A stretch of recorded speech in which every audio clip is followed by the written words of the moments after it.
বৈশাখী television জন্মদিন, শুভদিন বৈশাখী টিভির জন্মদিন। এই জীবন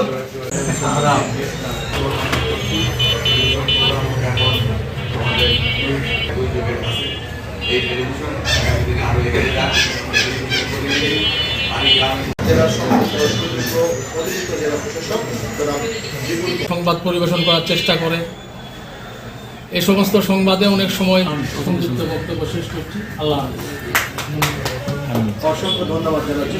কিছু জানি না, তবে এরা বেঁচে থাক এবং সুন্দরভাবে অবশ্যই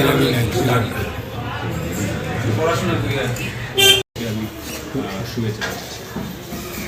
আসলে টেলিভিশন বা মিডিয়া হলো রাষ্ট্রের চতুর্থ স্তম্ভ। ওদের নিউজ করতে পারে, এই দোয়া রাখবেন। আর আপনাদের প্রতি কৃতজ্ঞতা জানাচ্ছি। Thank you. আমাদের অনুরোধেই নিয়ে এসেছেন, ওই জন্য ওনাকে বছর পেরিয়ে গেছে। বৈশাখী টিভি অনেক চড়াই উতরাই পেরিয়ে বৈশাখী টিভি এই জায়গায় দাঁড়িয়েছে। বৈশাখী টেলিভিশন জন্মদিন, শুভদিন বৈশাখী টিভির জন্মদিন। এই জীবন